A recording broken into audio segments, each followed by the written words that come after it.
what we want to do, we want to get, in this case, Mike's on the bottom. Derek wants to get Mike's left arm, the one where he's holding his left hand. He wants to get that arm, okay? And a good way is to trap with a triangle situation on that. Sorry.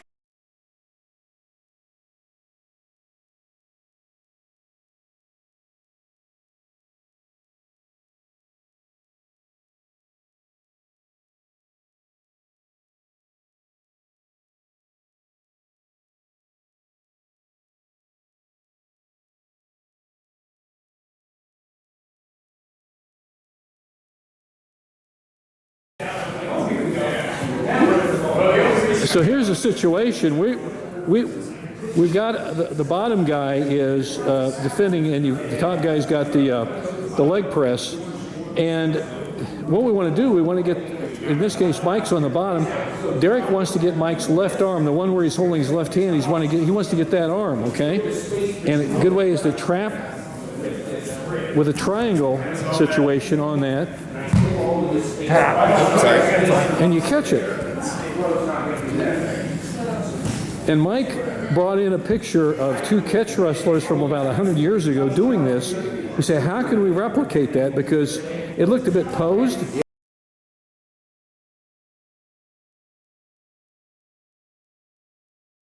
Yeah. But I think from a realistic situation, a good way to do it is if you've got, just for me, just my thinking, if you've got him in a leg press position and Mike's starting to try to escape and you trap him, trap his elbow like you're doing and then form a triangle there. You got a Sankaku, and now you've got both elbows, but you certainly got the near elbow for a Jujitsu Gatame. Just a thought, and that's where I was thinking, because it sure is an interesting situation. If we can do a good job of really squishing it in by the tricep before we form the triangle, then we've got both. Right. Now, Mike, did you feel that on your left arm? It was a double lock on both for that one. Okay. Depending on the angle of the hips, it's either a shoulder locker, but it always, at least each time, has caught at least one elbow. And it's also a shoulder lock if you don't get the second elbow, I think. I see. Yeah.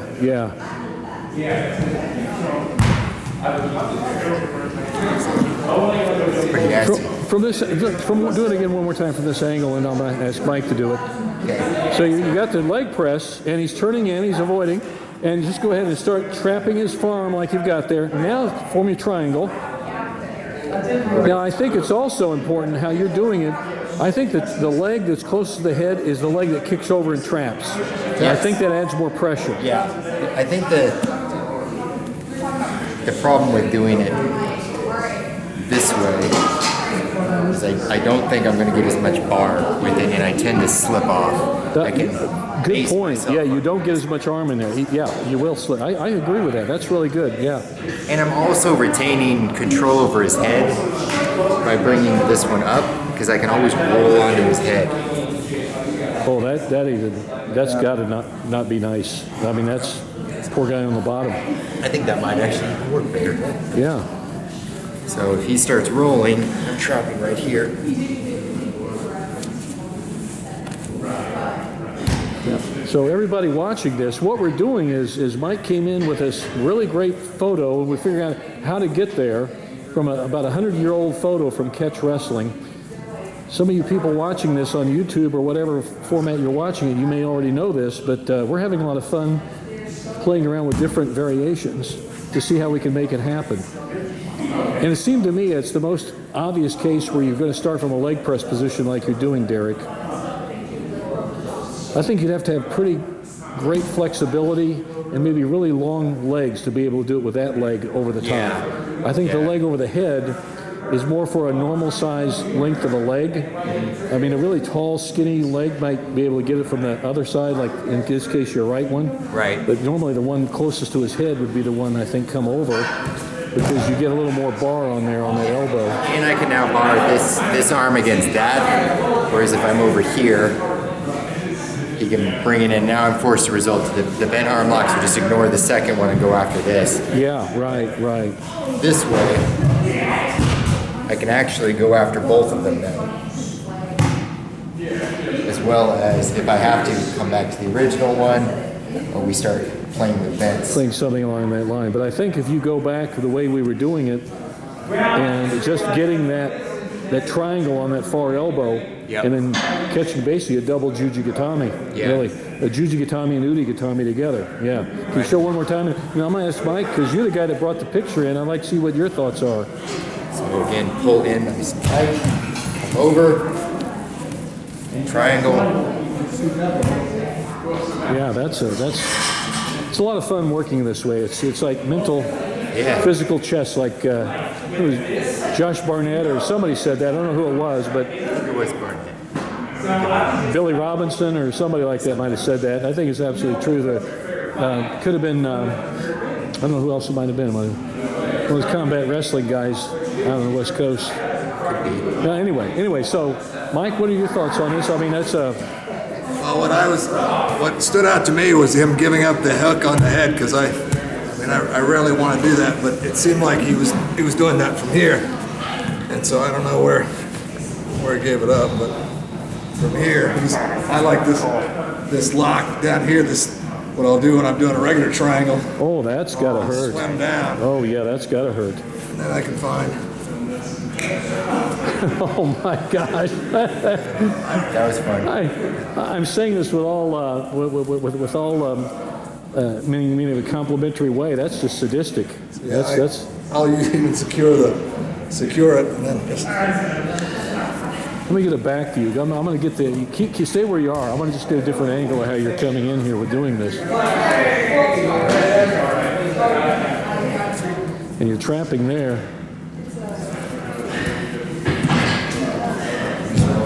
Down that way sideways.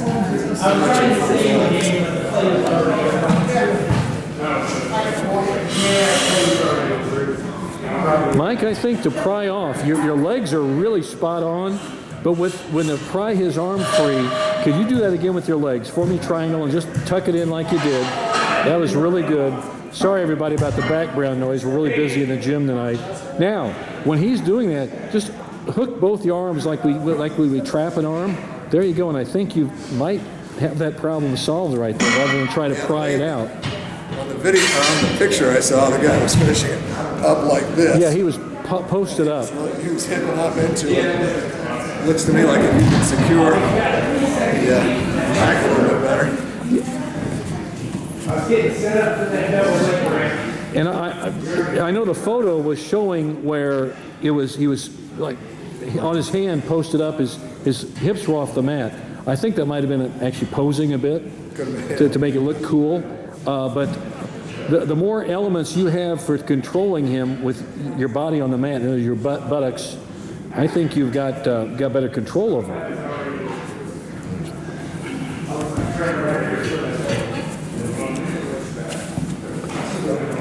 Well, that's downright painful.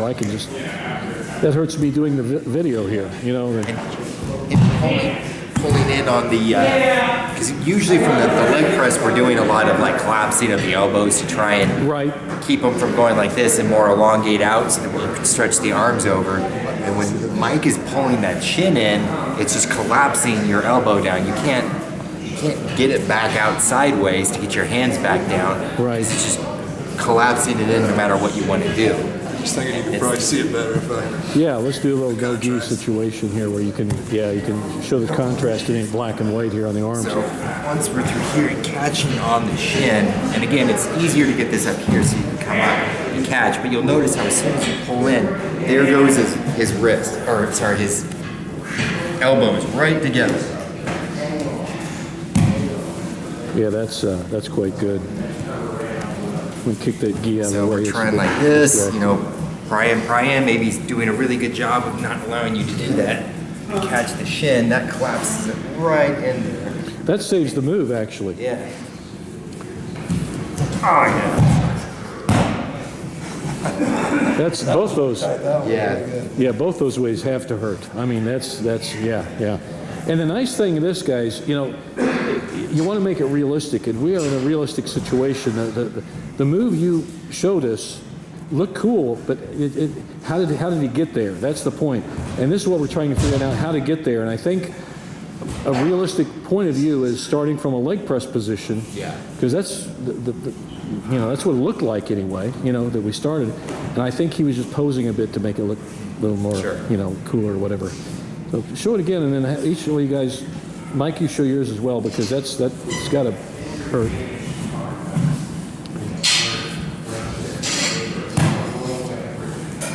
So that's a little bit of double trouble. We've got both the Jujitsu Gatame and also an Udehishigi Gatame, because nice straight arm lock, elbow lock off the far elbow too. Yeah, so If you kind of hook both of them at the same time and come back at an angle, you're going to get both of them. you indeed are. That's right. That's right.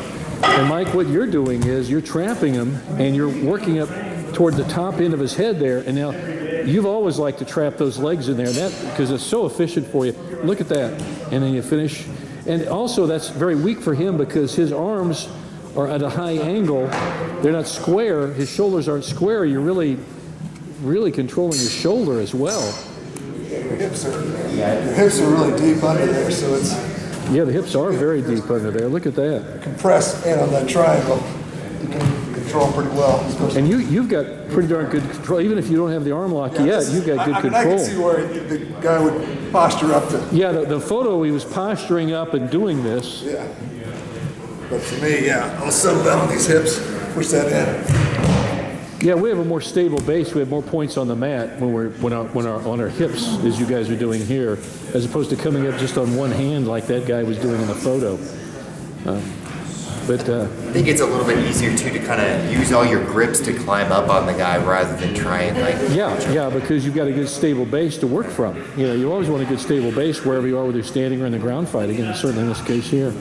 So, any other thoughts on this, guys? I mean, it's really just a what would you say, a triangle double trouble Juji Udehishigi Gatame. I mean, it's a long name to it. Can you replicate what the photo looked like, Mike? Can you try to do that so we can show what? So here's, as best we can replicate the photo, and it was just a still old photo about 100 years old. He had this, I believe. He was postured up. And he was postured up like that. And so he was really bridging up high. And you could tell in the photo, the guy was in pain. The bottom man was in pain, yeah. But yeah, that postured up almost to... I think he even had this deeper on his rib or sternum, so where he could swim back with this. But again, all he had was that one hand, in this case your right hand, up. That was his only post or base on the mat. Yeah, and I think fully off the mat. And the other guy was bridging on his head too, but yeah, I think he may have been using this foot to swim behind. Like I like to use the other foot to swim behind and catch a pin. So he was using his right foot. I think he may have been doing this because I can really cinch in this right knee much tighter when I'm up here. And it's a bit of a pin. So. Right.